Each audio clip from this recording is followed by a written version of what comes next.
Votre bout de lecture, qu'est-ce que vous conseillez aux éditeurs? Bah écoutez, moi je suis amateur de Heroic Fantasy. Pour être tout à fait franc, vous raconter l'histoire, tout ça, je saurais pas. Je saurais vous dire, non. Si, je saurais. Ouais. Mais bon, vous retournez le Faut dos passer trop, et puis. Bon, ah d'accord. Mais on veut savoir qu'est-ce qui vous a plu dedans plutôt alors. Eh ben, Qu'est-ce que c'est d'abord le livre que vous avez choisi déjà? Alors j'ai choisi Le souper des maléfices de Christophe Erleston. Et c'est l'auteur de L'Anfos de Troie, qui est une bande dessinée très sympa, Ouais. etc. pour ceux qui connaissent. Ouais. C'est un vrai dépaysement. Et puis quand vous lisez ça, vous êtes loin de tout. Vous laissez libre cours à votre imaginaire, vous accompagnez l'auteur dans son imaginaire. C'est vrai. Bon là c'est amusant parce que ça parle de cuisine. Ah oui.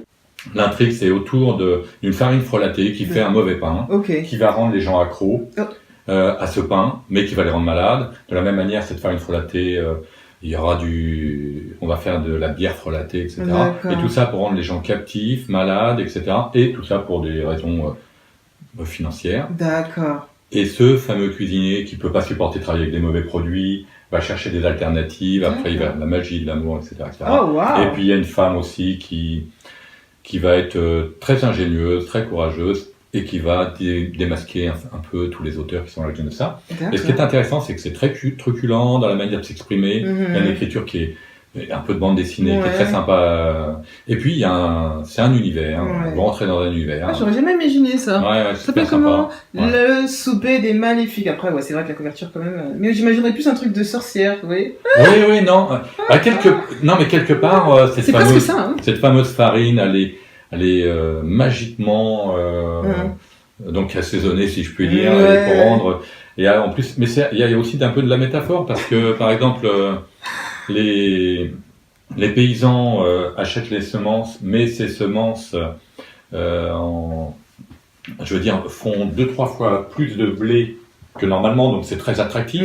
Par contre, ils s'aperçoivent qu'elles sont stériles, donc il faut les racheter tous les ans. Donc ils sont en dépendance vis-à-vis de celui qui les vend.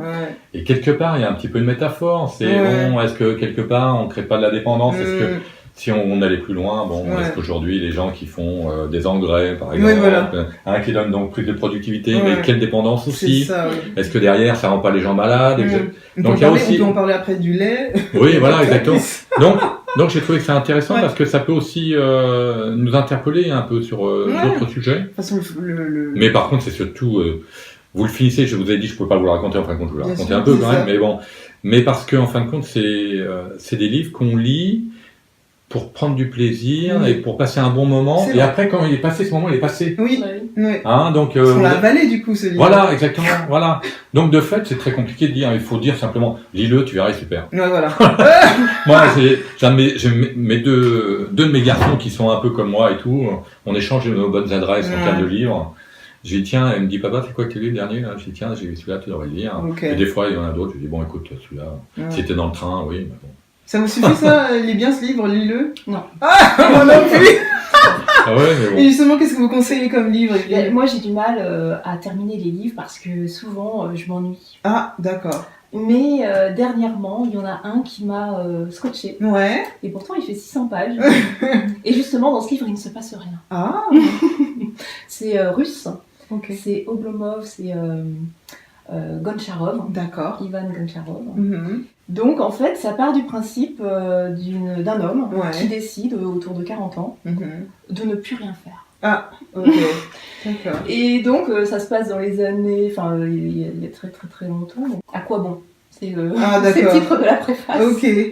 Donc, qu'est-ce qu'il fait pendant tout ce temps? Du coup, Eh bien, en fait, il fait travailler son esprit. D'accord. Donc, il a un valet. Et parfois, il y a justement des scènes assez rigolotes avec le valet. Mais il se pose plein de questions. J'imagine qu'il est riche, hein. En fait, il a un problème. Il a un problème, c'est qu'il ne supporte pas le changement. Ah. Alors, j'aime bien en fait cette idée parce qu'on est quand même dans une société où on supporte mal le changement. Et justement, c'est intéressant de voir que un petit peu le cheminement dans son esprit du fait de ne pas vouloir le changement alors que normalement il doit partir, il doit déménager parce qu'il doit y avoir des travaux, je crois, chez lui. Et du coup, ça le met dans un stress pas possible à l'idée de partir. Il arrive même pas à écrire une lettre. Enfin, je sais pas. Il est désabusé, ce monsieur, non? Le livre fait 600 pages. Waouh. Mais la couverture a l'air intéressante. Ah, c'est vrai? Voilà, cadeau. Ah, génial. Je l'ai acheté exprès pour l'émission, parce que moi, je l'avais déjà chez moi. D'accord. Et qu'est-ce qui vous a donné ce livre? Enfin, qu'est-ce que vous avez ressenti après? Et ben en fait, je voulais pas qu'il se termine. Je voulais pas qu'il se termine. C'est vrai. Je voulais qu'il continue. Je me disais, quand ce livre va s'arrêter, ça va me manquer.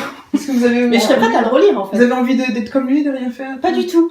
Justement parce que moi c'est tout le contraire. Moi j'arriverais pas à rester allongée.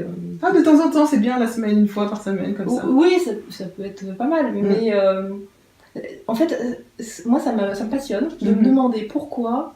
On va avoir des personnes qui vont être mélancoliques, qui vont vraiment se chercher des raisons, qui vont même pas trouver une raison à leur vie. Alors qu'à côté, on va avoir des personnes qui ont peut-être 90 ans et qui tous les matins vont se lever, vont être de bonne humeur, alors que chaque jour qui passe les rapproche de la fin. C'est vrai. Donc je sais pas, c'est motivant. Vous avez envie de rien faire des fois, Patrick? Ou du tout? Non, c'est pas trop mon truc, je dois reconnaître. Mais je pense que j'ai tort. Moi, je pense qu'il faut aussi un peu. Je pense qu'il faut aussi un peu savoir s'arrêter, se poser. Moi, je fais toujours une journée de la semaine. En général, c'est samedi. Je fais rien du tout. Je me laisse faire. Je programme rien. Bon, moi aussi, je délègue le week-end. Je délègue beaucoup en termes de responsabilité. Je suis suiveur. Voilà. Mais je suis quand même dans le mouvement. Mais je suis pas meneur. Je suis suiveur. C'est bien aussi des fois. Ah oui, c'est super. Mais moi, j'apprécie. Alors, pour mon goût de lecture de ce début d'année, j'ai choisi un livre qui va vous aider à rééquilibrer votre santé. Ça va vous plaire, Evelyne. Et particulièrement pour les 96% de Français qui ne tiennent pas leurs bonnes résolutions qu'ils prennent en début de chaque nouvelle année. Alors, c'est une étude qui était réalisée par mondocteur.fr en novembre 2017. Alors, le livre, c'est Encyclopédie des super aliments. C'est écrit par Émilie Laraison avec le docteur Arnaud Cocolle. En fait, vous avez 400 pages ici, un livre bien épais, qui va vous réconcilier avec les aliments sympas pour vous. Vous êtes déjà réconciliés depuis longtemps. Vous avez 80 aliments qui ont été choisis et magnifiquement photographiés. Vous avez 150 belles recettes détaillées à travers des fiches pratiques pour vous aider à reprendre votre santé en main. Et vous avez des belles photos comme ça qui vont exciter vos papilles. Donc au début, vous avez les aliments pris en photo tout simplement, remis en beauté. C'est simple. Voilà, exactement. Et puis, les recettes arrivent après. Des recettes toutes simples qui vont vous donner du punch, une belle peau, aider votre digestion. Je pense qu'on met pas assez en avant les vertus des végétaux. C'est vrai, exactement. Moi, mon frigo, il est plein de légumes, plein de fruits, et puis le reste, s'il y a de la place. Même pour soigner, souvent on nous vend plein de médicaments, alors que la nature est tellement riche. Il y en a qui prennent des protéines en pilule, alors que les protéines dans les épinards, dans les bananes, et j'en passe. Les vitamines qu'on peut trouver dans tous les légumes. Ouais, ça donne envie, Oui. Oui, c'est joli. Ça donne envie de cuisiner ou pas? De manger. Oui, je dirais. Donc je vous laisse regarder, c'est disponible chez Flammarion, 24,90 €. Faites-vous plaisir.